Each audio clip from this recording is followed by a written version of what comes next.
Assalamualaikum warahmatullahi wabarakatuh. Di sini saya akan menjelaskan tentang cara kerja sistem pengisian konvensional. Cara kerja sistem pengisian konvensional.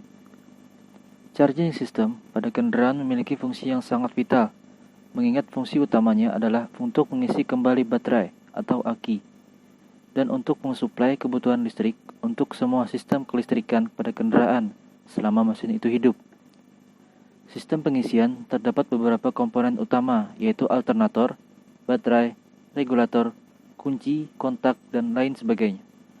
Alternator berfungsi untuk mengubah energi gerak menjadi energi listrik, sedangkan regulator berfungsi untuk mengatur besar kecilnya tegangan yang dihasilkan oleh alternator, bisa dikatakan juga berfungsi untuk menstabilkan tegangan yang dihasilkan alternator.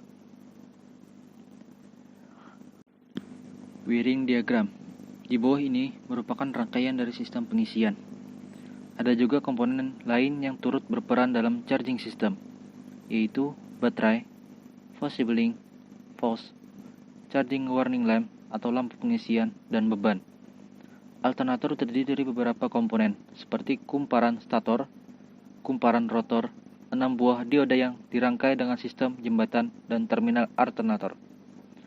Pada bagian regulator, terdapat beberapa bagian, yaitu voltage regulator, voltage relay, kontak point, resistor, dan terminal-terminal regulator seperti IG, N, F, E, L, dan B. Semua komponen dalam alternator dan regulator dihubungkan satu sama lain sehingga membentuk rangkaian sistem pengisian. Cara kerja dari sistem pengisian dengan regulator tipe konvensional terbagi menjadi 4 bagian, yaitu pada bagian kunci kontak on, mesin belum hidup, mesin hidup putaran lambat, putaran sedang, dan putaran tinggi. Berikut penjelasan cara kerja sistem pengisian tipe konvensional. Cara kerja sistem pengisian kunci kontak on, mesin mati. Setelah kunci kontak diputar ke posisi on, maka arus akan mengalir dari baterai ke fuse sibling, ke kunci kontak, lalu ke fuse, lalu ke charging warning lamp, lalu ke terminal L, regulator ke P0 ke P1, lalu ke massa. Akibatnya lampu pengisian menyala. Pada saat yang sama, arus dari baterai juga mengalir ke fuse sibling ke kunci kontak, lalu ke fuse, ke terminal IG, regulator ke PL1, lalu ke PL0, ke terminal fuse regulator, ke fuse alternator, ke slip ring, lalu ke rotor coil, ke slip ring, kemudian ke massa. Akibatnya, pada komponen rotor timbul medan magnet. Cara kerja sistem pengisian mesin hidup putaran lambat. Setelah mesin hidup, alternator, khususnya pada stator coil, akan menghasilkan arus listrik. Arus yang dihasilkan ini dari terminal N, alternator akan mengalir menuju terminal N, alternator ke N regulator, ke komponen voltage relay, ke massa.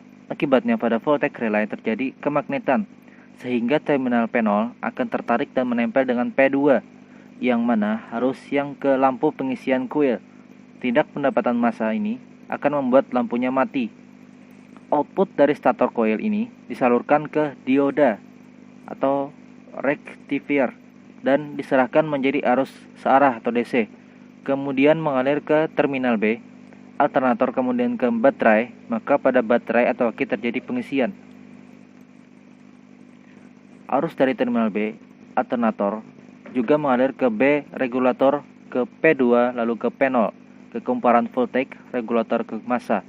Akibatnya timbul kemagnetan pada voltage regulator.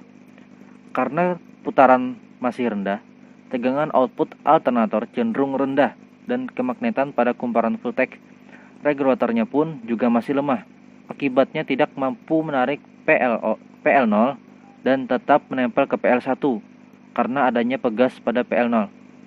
Pada saat ini, arus yang besar mengalir dari IG ke PL1 ke PL0, ke F regulator, ke F alternator, ke rotor coil, ke massa. Maka arus yang mengalir ke rotor coil besar dan medan magnet pada rotor coil kuat. Jadi Meskipun putaran lambat, output alternator tetap cukup untuk mengisi baterai. Karena medan magnet pada rotor coil kuat. Output tegangan ini berkisar antara 13,8 sampai 14,8 volt. Cara kerja sistem pengisian mesin hidup putaran sedang. Ketika putaran mesin dinaikkan menjadi putaran sedang, maka tegangan output alternator di terminal B akan naik juga dan arusnya mengalir ke B regulator ke P2, lalu ke P0, ke kumparan voltage regulator ke massa. Akibatnya, kemagnetan pada voltage regulator menjadi semakin kuat dan mampu menarik PL0, tetapi belum cukup kuat sehingga PL0 ini akan lepas dari PL1 dan posisinya mengembang. Akibatnya, arus dari B alternator mengalir ke IG regulator ke resistor atau tahanan ke force regulator ke false alternator ke rotor coil, lalu ke massa. Karena arus melewati resistor, maka arus tersebut akan lebih kecil, akibatnya kemagnetan pada rotor coil melemah. Meskipun kemagnetan pada rotor coil melemah, namun putaran mesin naik ke putaran sedang atau putaran alternator semakin cepat, sehingga output alternator tetap cukup untuk mengisi baterai atau tegangan antara 13,8 sampai 14,8 volt.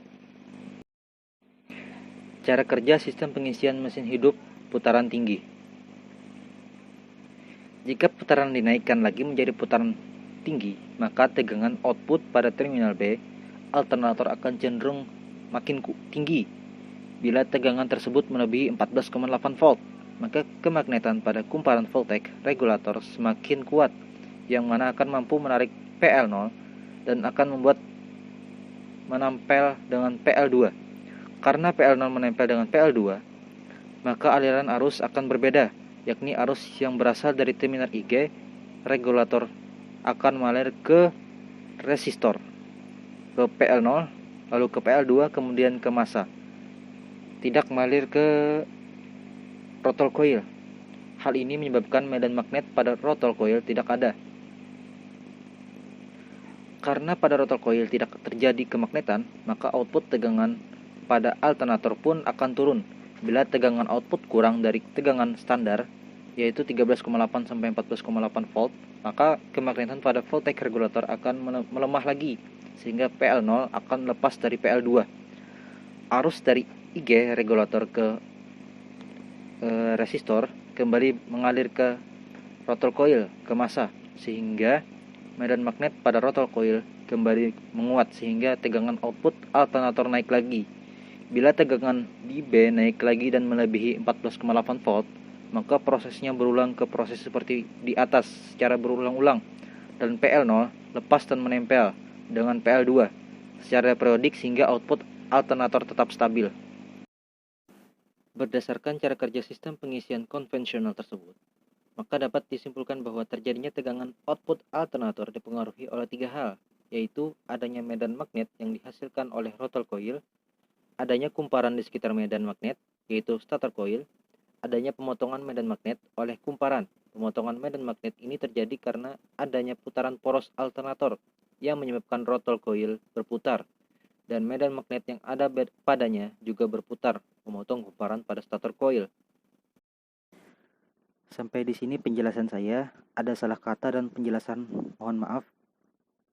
Wassalamualaikum warahmatullahi wabarakatuh.